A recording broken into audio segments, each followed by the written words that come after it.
Hello everyone. In this lecture, I would like to discuss nurse distribution law. ये nurse distribution law है क्या? इस law को किस साइंटिस्ट ने दिया था? नर्स ने दिया था, इसलिए इसका नाम पड़ा है nurse distribution law. This law states that A solute distribute itself in such a way between the two immiscible solvent that the concentration of solute in the two solvent is constant at constant temperature.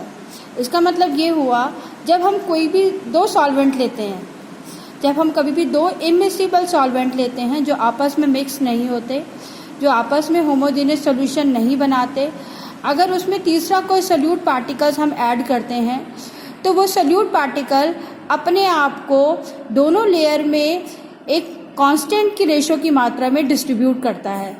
Right?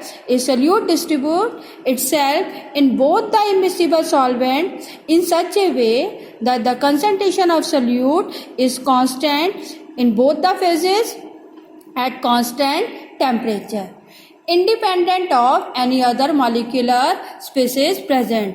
कोई भी molecular species हमारी present हो phase 1 में या phase 2 में, जो solute है वो अपने आप को एक कांस्टेंट फॉर्म में ही दोनों लेयर में डिस्ट्रीब्यूट करेगा. उसने इस लॉ को एक इक्वेशन की फॉर्म में भी दिया था. Concentration of solute in solvent A upon में concentration of solute in solvent B is equal to C1 upon C2 is equal to K constant. उन दोनों की रेशो क्या होगी? एक कांस्टेंट टेम्परेचर पर क्या होगी? कांस्टेंट होगी. ये लॉ हमारा काफ़ी हद तक हेल्पफुल भी रहा एक पर्टिकुलर टेम्परेचर पर, एक पर्टिकुलर कंसंट्रेशन पर, बट आगे जाके इस लॉ में फिर से लिमिटेशंस आ गई. राइट? लिमिटेशंस क्या है? जैसे सपोज कांस्टेंट टेम्परेचर, ये हमारा मेजर क्राइटेरिया था. उस सॉल्यूट को इक्वली डिस्ट्रीब्यूट होने के लिए हमारा टेम्परेचर क्या होना चाहिए? Through out the reaction, through out the process वो कांस्टेंट होना चाहिए, वो वेरी नहीं करना चाहिए. राइट?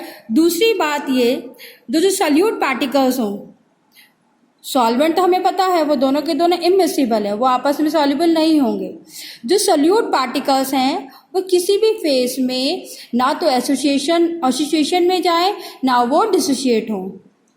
सॉल्वेंट के साथ वो एसोसिएट भी हो सकते हैं, डिसोशिएट भी हो सकते हैं, बट वो ऐसी कंडीशन में ना जाएं. हम उन्हीं सॉल्यूट पार्टिकल के साथ ये प्रोसेस, ये डिस्ट्रीब्यूशन लॉ अप्लाई कर सकते हैं. राइट? पहली बात टेम्परेचर होगी, दूसरी सॉल्यूट की बात होगी, तीसरी बात जो हमारे सॉल्वेंट्स हो वो कंप्लीटली इमिसिबल होने चाहिए. The liquid should be completely immiscible. Clear? Fourth thing is that जो हमने सॉल्यूट हमने ऐड किया है वो हमारा क्या होना चाहिए? डाइल्यूट फॉर्म में होना चाहिए. तो कंसंट्रेशन जितनी डाइल्यूट होगी उतना ही डिस्ट्रीब्यूशन लॉ हमारे लिए फेवरेबल होगा या उसे हम फॉलो कर पाएंगे.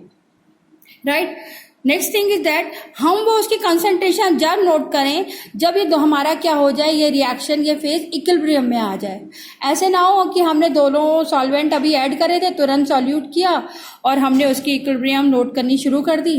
हम उसको थोड़ा सा टाइम देके इक्विलिब्रियम में आने देंगे, उसके बाद हम इस प्रोसेस को देखेंगे. और ये बात टेम्परेचर कांस्टेंट पर हमारे सॉल्यूट पार्टिकल्स क्या होंगे? दोनों ही लेयर में एक कांस्टेंट रेशियो में डिस्ट्रीब्यूट होंगे. इस लॉ को आगे जाके नर्स ने एक डेरिवेशन दिया था, that is called thermodynamic derivation of distribution law. Right? छोटा सा डेरिवेशन है ये. Suppose solute x is present in both the two immiscible solvent. X हमारा सॉल्वेंट ए में भी है और एक्स ही हमारा सॉल्वेंट बी में भी है. Right? Now the chemical potential of the solute in the two solvent will be written as mu1 and mu2. Clear?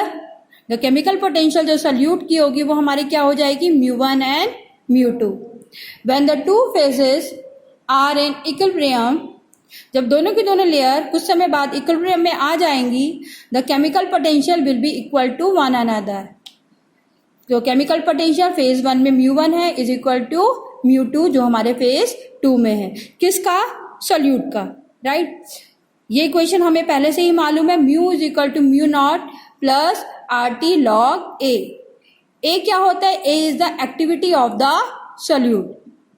A is the activity of the solute and mu 0 is the standard chemical potential. Clear. अब दोनों phases में क्या होगा, अगर हम पहले phase का निकालेंगे, μ1 is equal to μ1 naught plus RT log A1. A1 क्या होगी, activity of solute in phase 1 and A2 is the activity of solute in phase 2. अब हमने कहा है कि at constant temperature μ1 is equal to μ2, तो ये दोनों इक्वेशन भी क्या हो जाएंगे, एक दूसरे के इक्वल हो जाएंगी, right. μ1 naught plus RT log A1 is equal to μ2 naught plus RT log A2. अब मैंने क्या किया है, μ2 के साथ μ1 इधर ले गई हूँ, माइनस कर दिया है और RT कॉमन कर दिया है log A1 अपॉन में A2. ये इक्वेशन हमारी दोनों को सिंप्लाइज फॉर्म में कर दिया है. At constant temperature we know μ1 naught and μ2 naught is constant, R is also constant, तो बचा क्या, A1 अपॉन में A2. एट कांस्टेंट टेम्परेचर जब दोनों हमारे पास ये एब्रीविएशन कांस्टेंट हो गई हैं और T हमारा कांस्टेंट होता ही है, R भी कांस्टेंट है, तो क्या रह जाता है, A1 upon A2 is constant. और यही इक्वेशन हमें किसने दी थी, नर्स डिस्ट्रीब्यूशन लॉ ने, कि दोनों फेज में जो एक्टिविटी ऑफ द सॉल्यूट होगी इन फेज 1 एंड फेज 2 क्या होगी, वो कांस्टेंट होगी, right. If the solution are dilute, अगर हमने दोनों के दोनों सॉल्यूट पार्टिकल्स बहुत कम अमाउंट में ही ऐड किए हैं, the activities may be replaced by there concentration, right. तो C1 upon C2 is the constant. This is called distribution law. ये सिंपल सा डेरिवेशन था हमारा नर्स डिस्ट्रीब्यूशन लॉ का. ओके.